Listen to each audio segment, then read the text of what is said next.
திமுக மாவட்ட செயலாளர்கள் கூட்டம் முதல்வர் மு க ஸ்டாலின் தலைமையில் இன்று நடைபெறுகிறது. பாஜகவுடன் அதிமுக கூட்டணி வைத்ததால் முதலமைச்சருக்கு பயம் வந்துவிட்டது. சிதம்பரத்தில் இபிஎஸ் பேட்டி. தமிழ்நாட்டில் மருத்துவ கழிவுகளை சட்டவிரோதமாக கொட்டினால் குண்டர் சட்டத்தில் நடவடிக்கை. தமிழக அரசு உத்தரவு.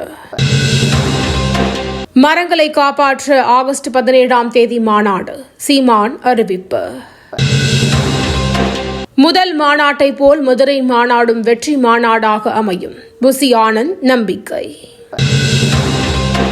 ஈசிஆர் காணத்தூர் பகுதியில் தொடர் மின்வெட்டுக்கு கண்டனம். செங்கல்பட்டு மாவட்ட செயலாளர் ஹசன் அலி தலைமையில் எஸ்டிபிஐ கட்சியினர் சாலை மறியல். சட்டவிரோத மணல் குவாரிகள் மீது கடும் நடவடிக்கை எடுக்கப்படும். உயர்நீதிமன்ற மதுரை கிளை உத்தரவு. நாங்கள் திமுக கூட்டணியில் தான் தொடர்வோம். விசிக திட்டவட்டம். என் மீதும் என் பணியின் மீதும் ஆர்வம் காட்டிய இந்தியர்களுக்கு நன்றி. சுபான்ஷு சுக்லா உருக்கம்.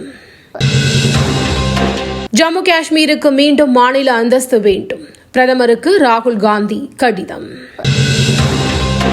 பாஜக ஆளும் மாநிலங்களில் வங்காள மொழி பேசும் மக்கள் துன்புறுத்தல் என குற்றச்சாட்டு.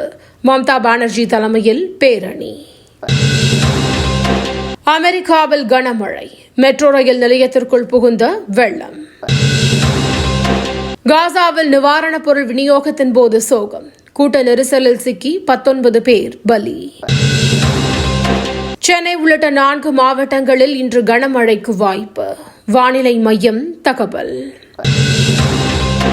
லார்ட்ஸ் டெஸ்டில் சதம். ஐசிசி பேட்ஸ்மேன் தரவரிசையில் மீண்டும் முதலிடம் பிடித்தார் ஜோ ரூட்.